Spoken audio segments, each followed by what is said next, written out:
How is it that Gullaq or at ST Advisors, you guys have been able to generate 30% CAGR in the last 5 years? We come up with a hypothesis. If a founder is selling stock, Right. founder or promoter of a company, how does that impact? Or hypothesis could be if a stock is getting into an index or getting out of an index. Right. If we are able to predict it, does it help you generate that alpha or not? Like, what parts of investing do humans get wrong, which let's say quant investing will not get wrong? System अगर आपके दिमाग में system clear है कि Right. these are the rules of entry, these are the rules of exit, Yeah. उसके बीच में कुछ इमोशंस नहीं आएंगे तो then it can work pretty well. Hi guys, welcome to the Gullaq's podcast today, and we are doing a very special video today about a specific investing style that you might not know about. You might have heard about mutual funds, you might have heard about stock picking, you might have heard about PMS and all other things. But there is a specific investing style that can help you generate alpha over, let's say, your index funds or your general mutual funds. So today we have Mr. Vivek Sharma with us, who is head of investments at Gulaq ST Advisors. He has been handling a large AUM at this particular venture from last 7 years. Let's deep dive into a talk with him where we'll reveal the investing style of Gullaq and we'll see how they've been able to generate alpha returns for their clients. Hi Vivek sir, welcome to the podcast. Hi Vishwas, thank you. So sir, I'll straight away jump into the most Okay. interesting question which let's say people would want to hear is that how is it that Gullaq or at ST Advisors you guys have been able to generate 30% CAGR in the last 5 years? What's the secret sauce? So Vishwas, I don't think it's secret really. It's just a very, very process-driven culture that we have in our firm, which has helped us generate these kind of returns. And what we have been doing is quant investing, factor investing. People have different names for it, but we have been doing for this since beginning. ST was founded in 2008, and since then we have been involved in this data-driven investing and trading. So at this day and age, everything, there is so much of data in all the businesses, right? If you're not using data, if you're not able to use data effectively, then you are at a disadvantage. I think that's what we have done. We have used data to our own advantage. There's so much of data related to these companies, not only about their technicals, the price data, the volume data, or futures and options data, but data related to economy, data related to fundamentals, data related to sectors, related to commodities, related to inflation. All of this data we put together and we have been able to make sense out of it so as to pick the right stocks at right time. That's what quant investing is really. Largely, if you were to sum up, why is quant investing able to beat, let's say, a normal index fund or is able to generate alpha returns compared to a standard strategy per se? So I'll talk about, see, it's not that we are able to do it or every quant fund is able to do it. Right. It has its own advantages also and some disadvantages also. Right. But talking about the traditional style of investing, in which fund managers and the analysts do fundamental research about companies, about sectors, and then pick stocks, versus our way where we look at data, we analyze data, and we do it in much more real time. We are able to do it much more faster because we use machines to process that data. So kind of every month we are able to update our portfolios. Right. Again, as I said, this style has its own advantages and disadvantages. But over long run, yeah, these advantages do play out. Think of it like a casino maybe, right? In casino, what happens if let's say or a toss of a coin. So if a coin is, let's say, slightly, it's not 50-50, the probability of getting heads or tails.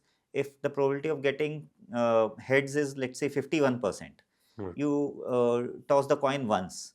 So that probability won't play out if you just toss the coin once or 5 times or even 10 times. 10 times में भी ऐसा हो सकता है कि even though heads की probability ज़्यादा है, but you still end up getting more tails in 10 times. But if you do it 1,000 times, 10,000 times, then you are going and you'll converge to that 51% probability, right?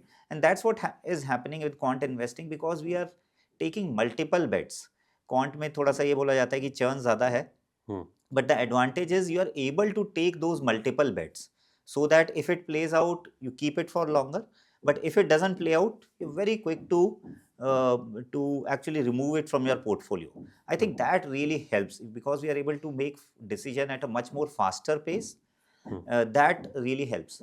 Another advantage is in quant investing, because we don't machines don't have biases, Right. right? I think that biases and emotions, so that mostly it helps. At times maybe it can be a disadvantage, but mostly those kind of biases, because machines don't have those biases, it helps in stock picking, it helps in making those decisions in a very very objective manner.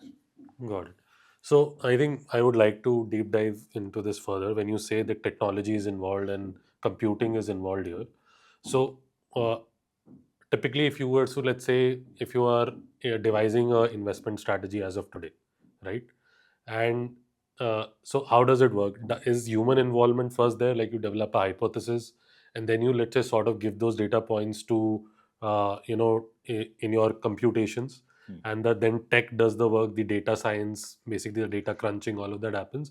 How is the process See, generally? exactly, that's the process, that we come up with a hypothesis.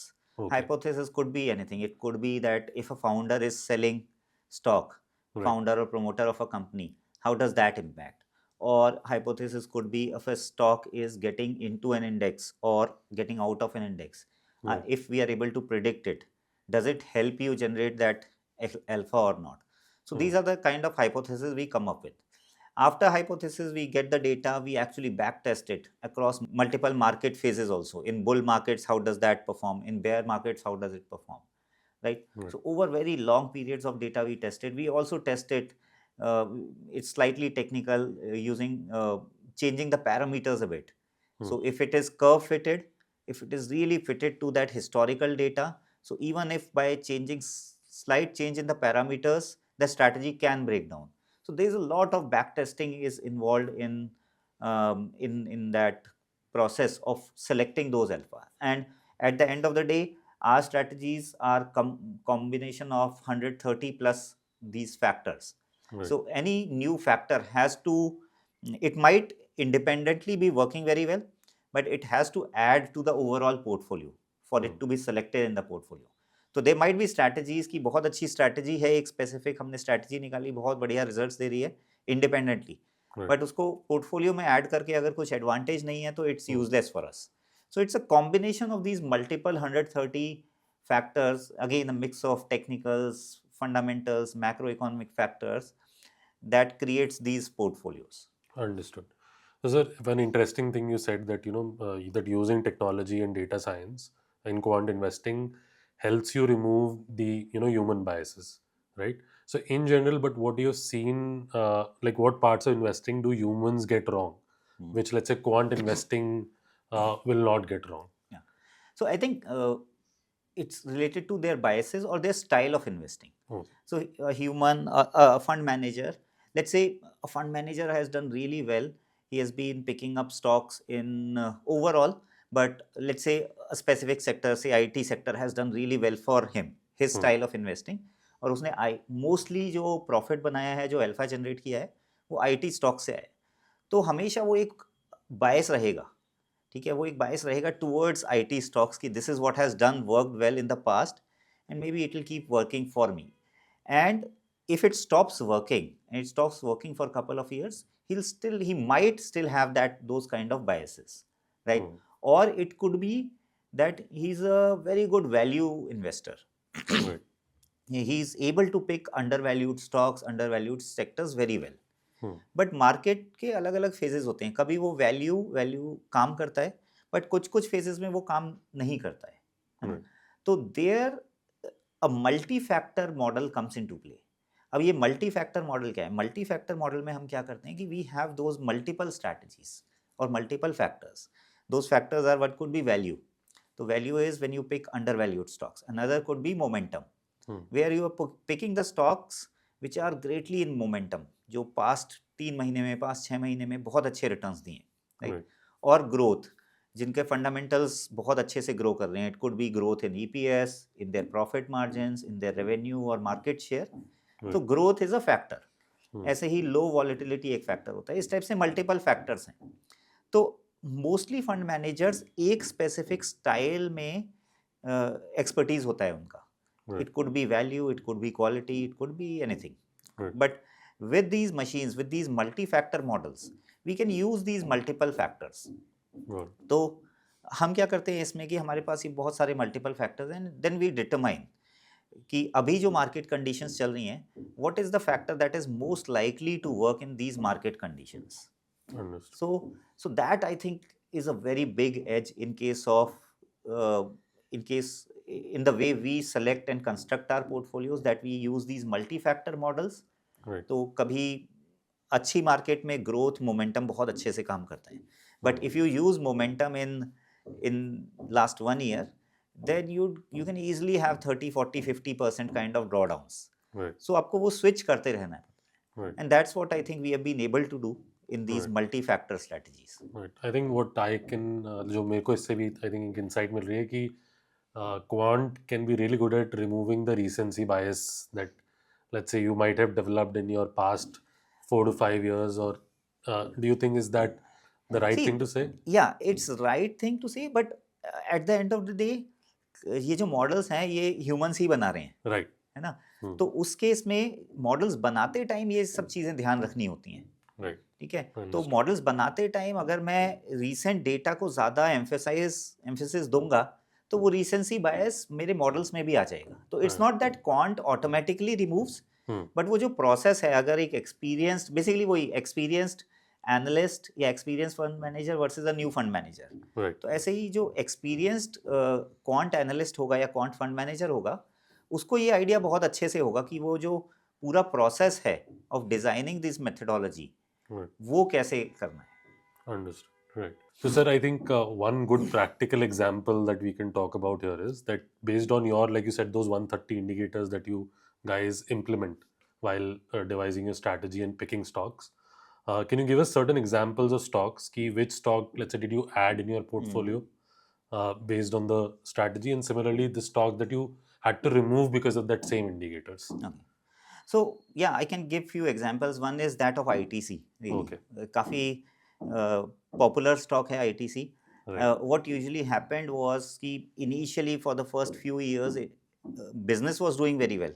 It's just that the stock price was not moving. Yeah. तो business grow हो रहा है, ठीक ठाक हो रहा है, but for some reason or the other, the stock price it was trading in a Stagnant. very sideways range. Yeah. Right.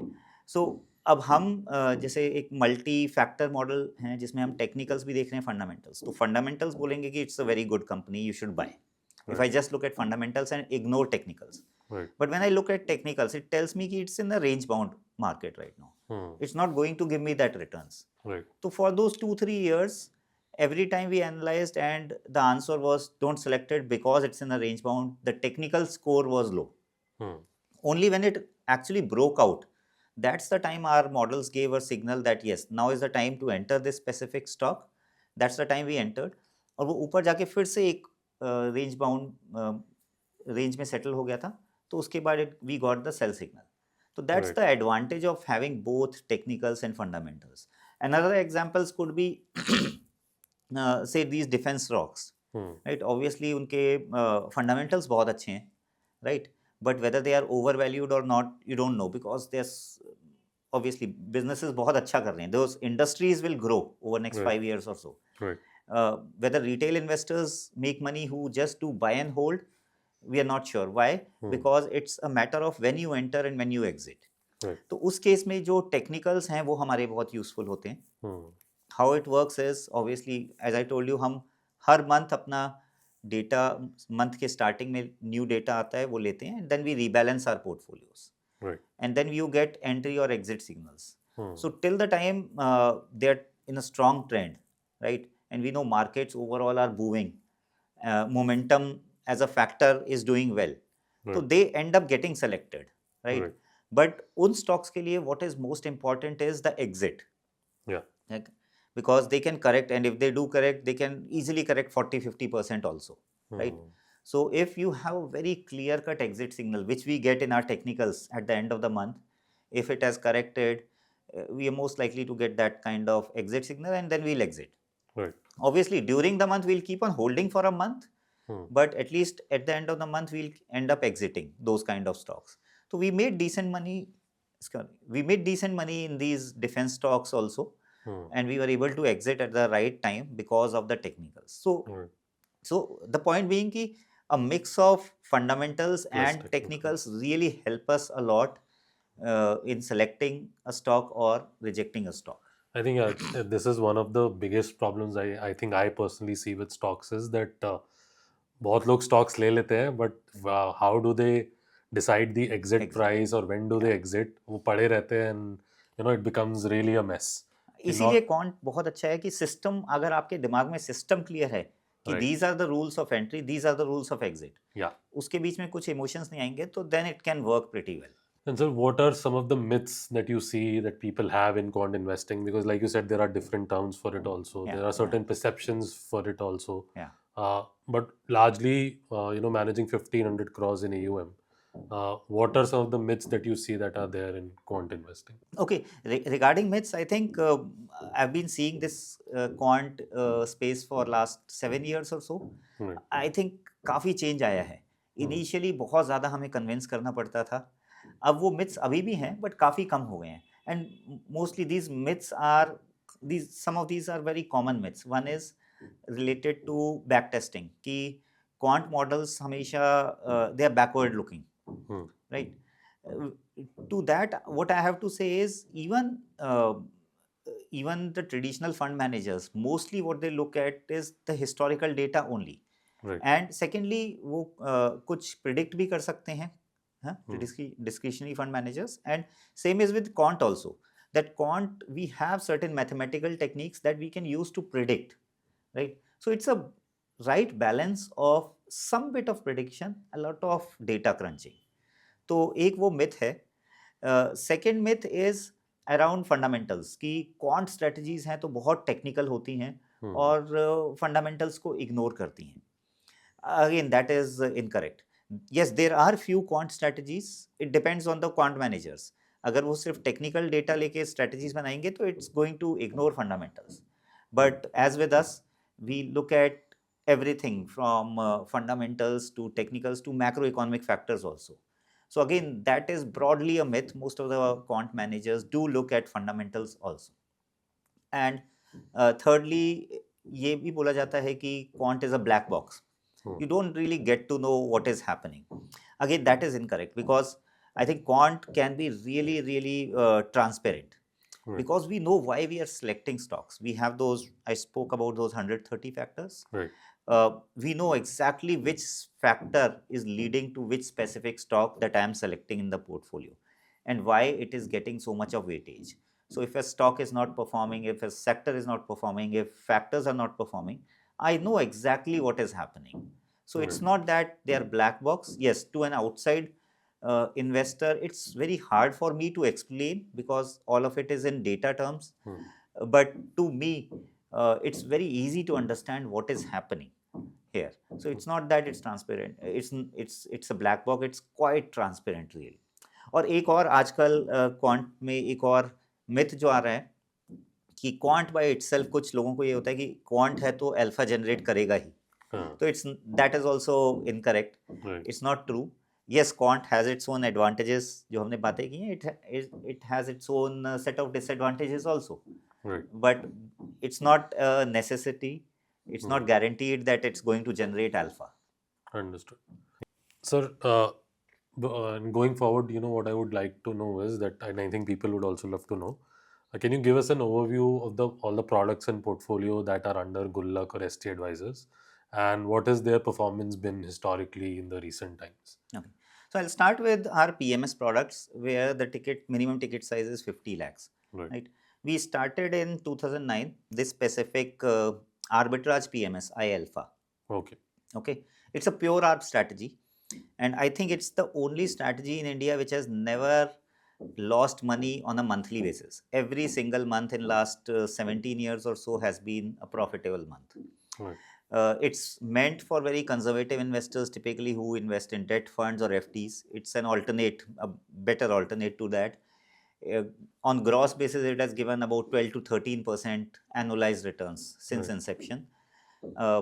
Again, not even a single losing month, and everyone from retirees to conservative investors, even aggressive investors who want to park a part of their portfolio in safer asset class, they invest in it. And also corporates, many listed and unlisted corporates do invest in this specific strategy. So that is one, I alpha. Another strategy is long alpha, which is long only equity based strategy. It has a track record of about 7 years. Again, we have generated pretty good alpha overall in that. Right. It's a very diversified strategy of 80 to 100 stocks. And even at that level of diversification, the kind of alpha that we have provided is really amazing. Then in Gullaq, we have these gear-based portfolios, which are available on Smallcase platform. Okay. Now, the idea behind gear-based portfolios is that every investor has its own risk appetite or risk profile. Some are very conservative, some are very, very aggressive, right? So, for an aggressive investor, we have Gear 6, which is 100% equity. Okay. And then we have Gear 5, which is slightly moderate because we add 20% debt to it. So 80% is allocated to equity and 20 to debt. Then we have Gear 4, which is having 40% debt and 60 to equity, and so on and so forth. So Gear 1 is 100% debt, right? So from Gear 1 to Gear 6, you can pick and choose which one is it that you would like to invest in. The equity component is same in all. It's just that asset allocation, how much equity and how much debt. So these are the kind of products that we have. The Gullaq products are available for retail investors. Anyone who can start with even 25,000 rupees can start in our Gullaq portfolios. Sir, and largely, what is the portfolio construction process, which, let's say, has been followed since the inception of 2008, or has it also evolved with time? Yeah, definitely. The construction process has evolved over time. We have a team of researchers who are always looking for ways to improve. Obviously, we keep getting new data, we keep getting new insights, we keep seeing new kind of markets, right? So all of it, this is a lot of learning for us. We keep improving our portfolios from time to time. Sometime last year, we did a major improvement in which till now what I has been speaking about is these factors, what we were doing earlier. These factors will rank all 500 stocks on these specific factors. And then a consolidated score is extracted, and we use the stocks which are topping that consolidated score. Now, what we started doing last year was we also identified few factors that were actually impacting the whole sector, really. So we started using these new factors on a sectoral basis as well, which led to pretty good improvement, both in terms of slightly more stable returns and also less churn. So both ways we were able to improve our strategies. So we, from time to time, I think from every year 2 to 3 times is where we'll slightly improve our portfolios. And that's an ongoing process. No matter if the markets are very good, if our portfolios are doing good or bad, that's a very continuous process that we keep doing in order to improve our portfolios. Understood. Right. So next, what I would like to discuss particularly is we have largely talked about how does quant investing work, what are the advantages of it, what are the fundamental thesis behind how quant models basically evolve. Another thing I would also like to ask is the risk and the drawdowns associated with it. You yourself mentioned it that quant does not guarantee the alpha returns, right? Ultimately, there's a human who's deciding a hypothesis, and then then the tech basically takes over. So, equity by nature is volatile. That is something we all know. That is something we all can unanimously agree with, right? It's an asset class which will has its up and downs, right? So, how do quant, let's say, models or investing strategies look at volatility, and how do they adapt with them? Okay, that's a good question. Again, I'll come back to those 130 factors that we have been using. Now, some of them work very well during growing markets. When the markets are doing very good, they're growing. And some of them would do very well in a bearish market. Right. In the sense that they don't lose as much. Obviously, if a market goes down 20%, all stocks most likely would go down. It's only some go down less, some go down much more than 20%. Right. The way quant strategies help in mitigating risk is we tend to pick those specific factors that work well in the rising markets, Right. right? And we are able to switch that. So in a bearish market, we don't really want to make money. What we want to focus on is preserving capital, selecting more safer stocks, Right. right? More good quality stocks which are not as volatile, Right. right? So that kind of decision making, again, it's inbuilt into the models, right? Hmm. But that kind of decision making really helps us mitigate that risk, because if we are holding that same portfolio which we are holding in the growing markets, in the bearish market also, if we have that same portfolio, we are going to have huge losses, Huge obviously. drawdowns. Yeah. So Right. that kind of switch is very critical, and that's where we have invested a lot of energy. How do you switch, make Hmm. those switches better? How do you allocate your weightages to Right. these different factors so as to obviously grow, but grow with decent amount of risk, not taking too much of risk? And that's what we've always focused on, Vishwas, in our firm, because we believe that equity in the short run, obviously it's volatile. In the long run, that's the best asset class to make good money, Right. right? So our investors will only be able to make good money if they stay with us for A five, longer ten time. years, right? Yeah. So we really focused on constructing the best portfolio on risk adjusted return basis. Right. So if you were to ask me, can you make a portfolio which gives higher returns? Yes, I can do that. Definitely, we can do that. But we don't want to do it because it will increase the risk also. It will increase the Right. drawdowns. Yeah. And then people would not most likely be able to stay. And Right. that's why we created much more diversified portfolio, so that you get decent returns, decent alpha with not so much of risk. So to tell you, our long alpha PMS, which is constructed of 80 to 100 stocks, has similar kind of standard deviation, which is a measure of risk or measure of volatility, Right. as a BSC 500 index. Hmm. So with that same kind of risk, same kind of volatility, we are able to make that alpha that we have made in last 5 6 years. Understood. So in terms of risk, we want to keep our risk similar, at least with those diversified portfolios. Obviously, with Gullaq, because we have to offer these portfolios at lower minimum ticket size, Right. the risk becomes slightly higher because these are more concentrated portfolios. But then you expect higher Right. returns also from that. In PMS, the risk is similar to a BSC 500 index. Got it. So I think, yeah, I think the another way to look at quant investing is just not from the perspective of generating alpha returns, but Mhm. also at the same time, preservation of capital is also something which investing can enable for an investor. So lastly, one last question that I would have on quant investing specifically is, if like how it is said, is quant a black box, or can investor actually understand why a certain stock is in or out of the portfolio? Is something, I think a lot of people have this myth or doubt associated to it, that quant really feels like a black box, that something all everything is happening at the back end, and we can't really understand what is going in, what is going Yeah. out. See, to that, what I have to say is it's not really a black box. It's a very, very transparent methodology. For us as a team within ST, because we have made these algorithms, we totally understand what has gone into it, why a specific stock is getting selected, what is creating those returns. So now the year is ending. Now we are going to do that whole analysis of the year. Right. How much alpha we were able to produce, or how much underperformance we had. We had some underperformance this year. What led to it? Right. There were few things that worked well for us, few things didn't work well for us. What happened? Why didn't it work? All of that analysis we do. Obviously, we keep doing it on a monthly basis, but the year end, you again do a thorough analysis of what has worked, what didn't work, what can you improve, all of those kind of things. So see, for us, it is relatively very easy for us to understand what's happening, and it's very, very transparent.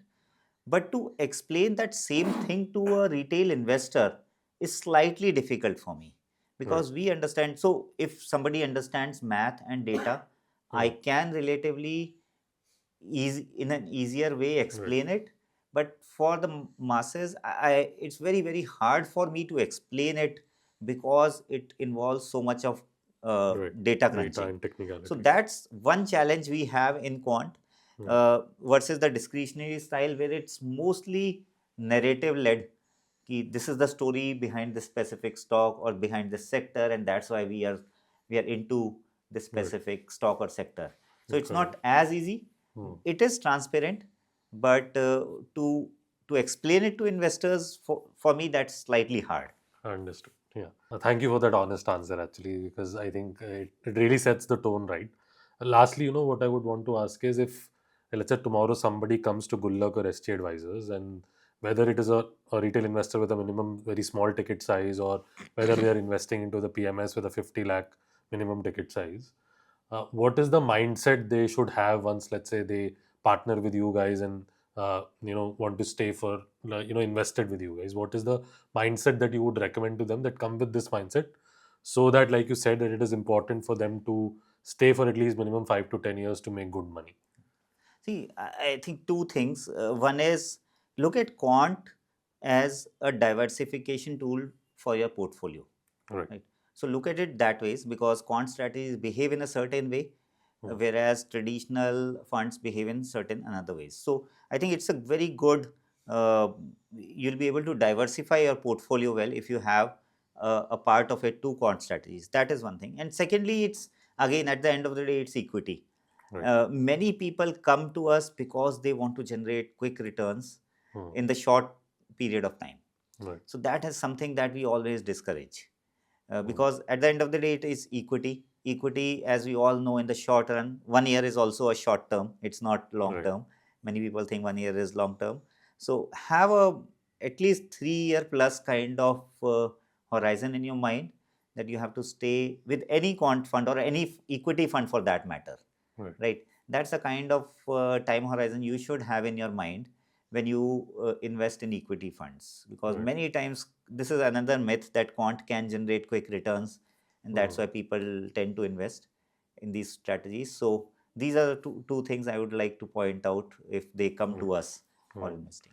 Thank you so much, sir, for it was lovely to have you today, and it was really an insightful discussion. I hope that viewers were able to sense like what quant investing really is, what kind of risks are associated with it, and at the same time the mindset that you should have for quant investing.